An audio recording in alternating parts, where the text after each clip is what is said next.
আসসালামু আলাইকুম, সবাইকে ওয়েলকাম জানাচ্ছি আমার চ্যানেলে। গতকালকে কোরবানি উপলক্ষে টিপস ভিডিও দিয়েছি, সেটার দ্বিতীয় পর্বে আজকে আপনাদের সামনে আবারও চলে এসেছি। আশা করি শেষ পর্যন্ত দেখলে আপনাদের অনেক কিছুই জানা হবে বা আরেকটু মনে আসবে আর কি কাজগুলি। তো আমি প্রথমেই একটু বোরহানি বানিয়ে দেখাচ্ছি, সেটাকে খুব সহজে ঘরে থাকা উপকরণ দিয়ে আমরা বানাতে পারি। প্রথমে আমি ব্লেন্ডারের জগে দেখতে পাচ্ছেন দুইটা ছোট ছোট আগা নিয়েছি ধনিয়া পাতার, আর ছোট দুইটা কাঁচামরিচ দিয়ে দিয়েছি, হাফ চামচ লবণ আর 1 চামচ দিয়েছি বিট লবণ, অল্প আর কি 1 চামচ থেকে দিয়েছি গোলমরিচ পাউডার আধা চামচ, দিয়েছি ধনিয়া পাউডার আধা চামচ, জিরা পাউডার আধা চামচ, আর দিয়ে দিচ্ছি চিনি। এটা স্বাদ মতো আপনারা একটু কম বেশি করতে পারেন, আমি 2 চামচ দিয়েছি, 2-3 চামচ দিলে হবে আর কি। আর আজকে আমি 1 গ্লাসের জন্যই করছি। আর এখানে দিয়ে দিচ্ছি আমি 1/4 কাপের মতোই টক দই। এটাও আপনারা কম বেশি করতে পারেন, আপনাদের রুচি অনুসারেই করবেন আর কি। একটু ঘন হলে বেশি ভালো হয়, পাতলা খেলেও খারাপ লাগে না, ভালোই লাগে। তো যাই হোক, আমি এগুলিকে প্রথমে একটু ব্লেন্ড করে নিব। সামনে যেহেতু কোরবানির ঈদ আসতেছে, ঈদে মাংস খাওয়ার পরে এই বোরহানিটা সবাই পছন্দ করেন, হজমের জন্যও ভালো হয়। আমরা ঘরে বানিয়ে খেতে পারি এই সহজ উপায়ে এবং খুব কম জিনিসপত্র দিয়ে। আর এখানে মেন যে জিনিসটা সেটাই আমি আজকে দিচ্ছি না, অবশ্যই পুদিনা পাতা লাগে। পুদিনা পাতার স্মেলটা এই ইয়েতে বোরহানিতে বেশি উপকার আর বেশি ভালো হয় আর কি। তো পুদিনা পাতা ছাড়াই আমি আজকে করছি, আপনারা থাকলে দিবেন, না থাকলে যে একদম খারাপ হবে তা না, ভালোই হবে। জাস্ট হয়তো পুদিনা পাতার স্মেলটা মিস হবে আর কি, এটুকুই, আর কিছুই না। স্বাদের কিন্তু কোনো হেরফের হবে না। আর জালটা আপনারা কম খেতে চাইলে আর একটু কম দিতে পারেন। আমি এখানে 1 গ্লাসের থেকে কম 1 গ্লাস পানি দিয়েছি, যেহেতু 1/4 কাপ আমি দই দিয়েছি। তো সব মশলা মিলিয়ে আমার এই বড় মগে 1 মগ হয়ে যাবে। তো আর পানি আর একটু কম দিয়ে আপনারা একটু ঘন করতে পারেন, আপনাদের রুচির উপরে নির্ভর করবে আর কি। তো দেখতে পাচ্ছেন খুব সহজে কম উপকরণ দিয়ে এই বোরহানিটা করে নিয়েছি। অবশ্যই ট্রাই করবেন, অনেক মজা হয় একদম, মানে ঘরে তৈরি জিনিসের আসলে স্বাদটাই অন্যরকম। যাই হোক, আমি দ্বিতীয় যে কাজটি করছি সেটা হচ্ছে পেঁপে পেস্ট করে রাখা। তো আপনারা যারা এখনও এই পেঁপে পেস্ট করে রাখেননি, তো অবশ্যই বাজার থেকে এখনও সময় আছে, করে রাখতে পারেন। এটা কিন্তু অনেক উপকারী একটা টিপস বলবো, আপনারা অবশ্যই আপনাদের বাসায় রাখবেন, দেখবেন অনেক সহজ হয়ে যাবে। পেঁপেকে আমি চামড়াসহ এভাবে কুচি করে নিয়েছি, আর এখানে চামড়াটা একটু নিয়েছি। তো এগুলোকে একসাথে এখন আমি ব্লেন্ড করে নিব। পানি দিয়ে ব্লেন্ডটা করব, বেশি পানি দিতে গেলে কিন্তু ব্লেন্ড হবে না ভালোভাবে।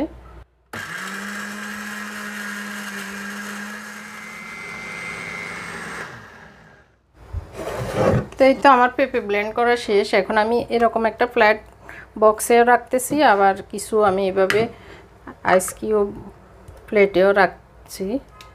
যখন যতটুকু লাগবে এনে শুধু দিয়ে দিব।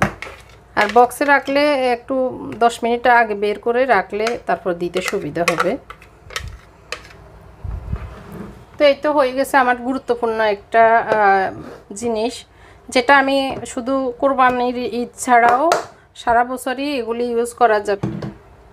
এখন আমি দেখাবো এই যে ডিপ ফ্রিজ থেকে আমি এই টমেটোগুলো এনেছি, অনেক বড় বড় টমেটো, যখন সিজনে ছিল তখন এগুলি আমি ডিপ ফ্রিজ করেছি। এখন যেহেতু লাগতেছে সেই হিসাবে আমি এগুলোকে চামড়া ছিলে ব্লেন্ড করে নিব। তো একটু পরে এগুলি কিন্তু এখনও শক্ত, যখন এগুলো একটু নরমাল হবে তখন কিন্তু এগুলি চামড়াগুলি খুব সহজে এভাবে ছেলা যায়, সেদ্ধর মতো একদম। তো তখনই একটু কুটে এই যে দেখতে পাচ্ছেন খুব সুন্দরভাবে ছিলা যায়। তার একটু পরে নরম হলে কিন্তু এমনি এক টান দিলে এতবার টানা লাগবে না, এক টান দিলেই খুলে যাবে। তো আর একটু পরে আমি এগুলো খুলে ব্লেন্ড করে দেখাচ্ছি। এই যে টমেটোগুলো সুন্দরভাবে 5 মিনিট পরেই, এখন 5 থেকে 7-8 মিনিট হয়েছে, আমি অন্য কাজ করতেছি এনে। এখন দেখতে পাচ্ছেন খুব সুন্দরভাবে এগুলো ছিলে যাচ্ছে। এই চামড়াগুলি আসলে ব্লেন্ড করার পরে চামড়া থাকে, ভালো লাগে না। আর এগুলো ফেলে দিয়ে যদি আমরা একটু ব্লেন্ড করে রেখে দিই, তারপর যে কোনো মাংসে, তারপরে যে কোনো রেসিপিতে আমরা কিন্তু এই টমেটোটা ব্লেন্ড করার টমেটোটা ইউজ করলে ইয়েটা ঝোলটা অনেক ঘন হয়, থিকনেস হয় আর কি।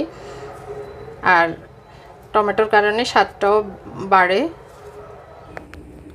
তো যাদের এখনও এই টমেটো পেস্ট করা হয়নি, আপনারা বাজার থেকে এখনও কিন্তু কিনলে পাওয়া যায়, করে কিছু রাখতে পারেন। একদিকে কালারফুল হয় এই টমেটো দেওয়ার পরে, আরেক দিকে যে কোনো রান্না আসলে টেস্ট হয়ে যায় টমেটোর কারণে। তো এখনও সময় আছে, আপনারা এই টমেটো পেস্টটিও করে রাখতে পারেন যাদের হয়নি আর কি।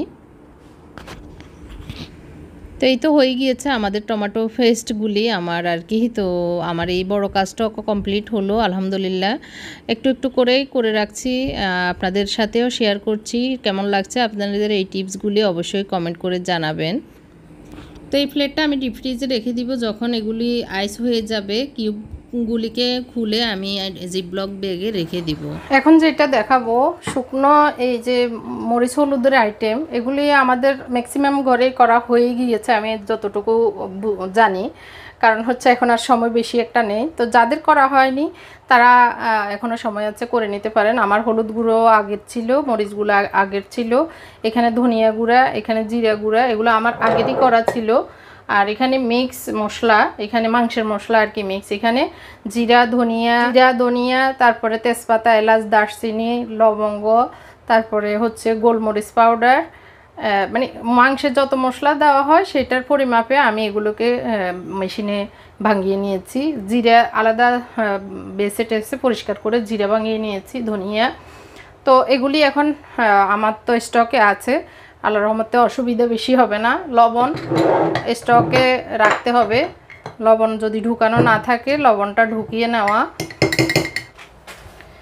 স্টক বয়মে যদি থাকে তারপরে আমাদের স্টকে তো দূরে থাকে, উপরের দিকে থাকে। তো স্টক থেকে আমাদের যে নিত্য ইউজ করার পাত্রগুলো, বক্সগুলি, সেগুলিতে আমরা ফিল আপ করতে অনেকটা ভুলে যাই। যখন দরকার হয় তখন কিন্তু এগুলি ফিল আপ থাকে না। তো সেজন্য ঈদের 2 দিন আগে বা মেহমান আসবে মানে এরকম থাকলে তো এই নিত্য ইউজের বক্সগুলি ফিল আপ করে নেওয়া অনেক বেশি গুরুত্বপূর্ণ।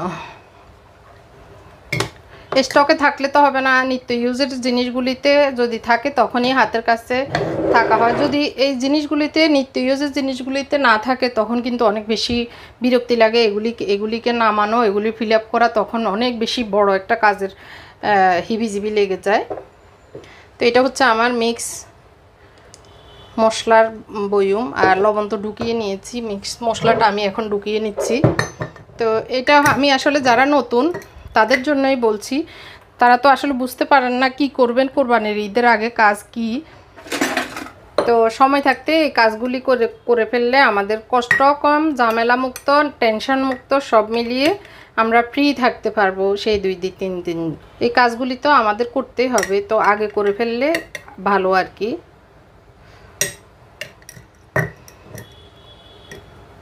তো এই তো ফিল আপ হয়ে গিয়েছে আমার মাংসের মশলা।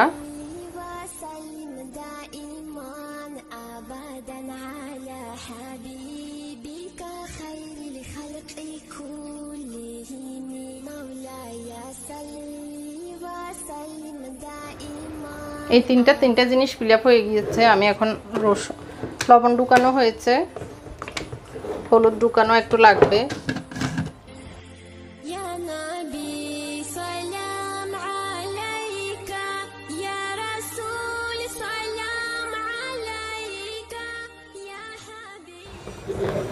এখন আমি এগুলো জায়গায় রেখে দিয়ে আমার বড় একটা কাজ কমপ্লিট হয়েছে। আশা করি এই টিপসটি আপনাদের ভালো লেগেছে। ভালো লাগলে কমেন্ট করে জানাবেন। আপনারা এই জিনিসগুলো এনে রাখতে পারেন। ঈদ যেহেতু সামনে, ঈদকে ঘিরে আমরা অনেক কিছু প্ল্যান করি, অনেক কিছু রান্না করব, সবাই খাবো বা মেহমান আসবে এই সেই। তো এই মশলার প্যাকেটগুলি আপনারা এনে প্যাকেট হিসাবেও রাখতে পারেন। বিরিয়ানি মশলা, কাবাব মশলা, কারি পাউডার, তারপর চাট মশলা, এগুলি আনি রাখলে আপনার কাজ অনেকটাই সহজ হয়ে যাবে। আর রাখতে পারেন যদি যাদের মাংসের মশলা করা না থাকে তাহলে রাঁধুনি মাংসের মশলা, রাঁধুনি গরম মশলা যেটা, সেগুলি আনলেও আপনার কাজ সহজ হয়ে যাবে। তো ওগুলো হচ্ছে কেনা প্যাকেট, দামেও বেশি, আবার নিজের তৈরি জিনিস, নিজের মশলা করাগুলো তো আলাদা একটা গ্রান, আলাদা একটা স্বাদ থাকে।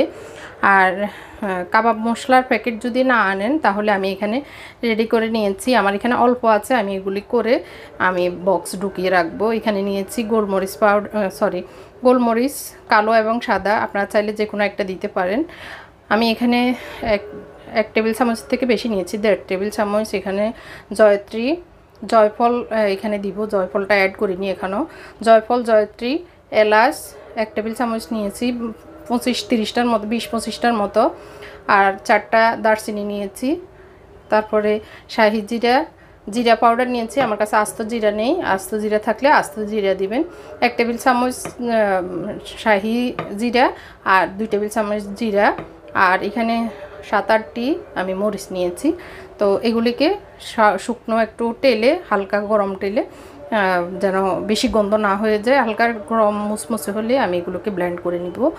আর এখানে কারি পাউডার দিয়ে অনেক কিছুই করা যায়। তারপর চাট মশলা, আমরা যেহেতু বোরহানি টোরানি খেতে পারি, এগুলিতে দেওয়া যাবে। তো বিরিয়ানি মশলাটাও আপনারা চাইলে করে নিতে পারেন, ইনস্ট্রাকশান এখানে দেওয়া আছে। এই যে এই ইনস্ট্রাকশানটা ফলো করলে কিন্তু নিজেরাই করা যায় সহজ পদ্ধতিতে। তো এটা আপনি চাইলে স্ক্রিনশট নিয়ে, এখান থেকে স্ক্রিনশট নিয়ে এই জিনিসগুলোর জাস্ট গরম করে ব্লেন্ড করে নিতে পারেন। তো তাহলে আর এই রাঁধুনি বিরিয়ানি মশলা কেনার দরকার হবে না। তো আশা করি এই টিপসটিও আপনাদের ভালো লেগেছে। এগুলি আপনাদের ঘরে এখন সময় আছে, না হয় পরে আনতে অসুবিধা হয়ে যাবে, তারপর ঝামেলা লাগবে, এগুলি করে রাখতে পারেন। মানে এগুলি এনে আপনার সংরক্ষণে রাখতে পারেন, যে কোনো টাইমে তো এগুলি আসলে লাগে। আর এগুলি খোলার পরে, মুখ খোলার পরে নর্মাল অথবা ডিপ ফ্রিজে এই প্যাকেটে রেখে দিবেন, তাহলে ডেট যতদিন থাকবে ততদিন এগুলি গ্রান থাকবে, ভালো থাকবে, কোনো নষ্ট হবে না। অনেক সময় কিন্তু বাইরে থাকলে গ্রান নষ্ট হয়ে যায়, দলা বেঁধে যায়। ডিপ ফ্রিজ অথবা নর্মাল ফ্রিজে রাখলে ডেট যদি আপনাদের ডেট থাকে, তাহলে কিন্তু যতদিন ডেট আছে ততদিন ভালো থাকবে। আশা করি টিপসটি ভালো লেগেছে। জন্য যেটা অনেক বেশি গুরুত্বপূর্ণ সেটা হচ্ছে আটা ময়দা। তো আটা ময়দা আমাদের এখানে 10 কেজি আনা হয়েছে। আর হচ্ছে চাউলের গুঁড়ি, আমার ভাগ্নি আমার জন্য করে রেখেছে, হয়তো 2-1 দিনের ভিতরে সুন্দরবন বা এসে পরিবহনে বাড়ি থেকে পাঠাবে। তো আমার তো আটা আর ময়দা কমপ্লিট, এবং চাউলের গুঁড়িটাও আসবে ইনশাল্লাহ। আপনারাও চাউলের গুঁড়ি করতে চাইলে চাউল কিনে ধুয়ে ভাঙিয়ে নিতে পারেন মেশিনে। তো লাস্টের যে গুরুত্বপূর্ণ টিপসটি সেটি হচ্ছে, অবশ্যই এই পলিথিনগুলো আমাদের জন্য লাগবে। কারণ হচ্ছে যেহেতু আগের যুগের মতো সব কোরবানির গোশত রান্না করে রাখা হয় না, আমরা এখন ডিপ ফ্রিজের যুগ, এখন ডিপ ফ্রিজে রাখতে হয়। তো সেই হিসাবে পলিথিনগুলো বাজার থেকে এনে রাখলে খুবই সুবিধা। অথবা এখন যে বাজারগুলি আসে সেগুলির পলিথিনগুলো সংরক্ষণ করেও রাখতে পারেন। আর অথবা জিপলক ব্যাগেও আপনারা রাখতে পারেন। এই যে এগুলি আমি ইউজ করেছি, কিন্তু ধুয়ে এভাবে রেখে দিয়েছি, যার কারণে এগুলি পরিষ্কার। আর এরকম যদি আপনারা প্যাকেট কিনে রাখতে চান তাহলে রাখতে পারেন। এটা হচ্ছে 25 পিসের সাথে 5 পিস ফ্রি। এটার প্রাইস হচ্ছে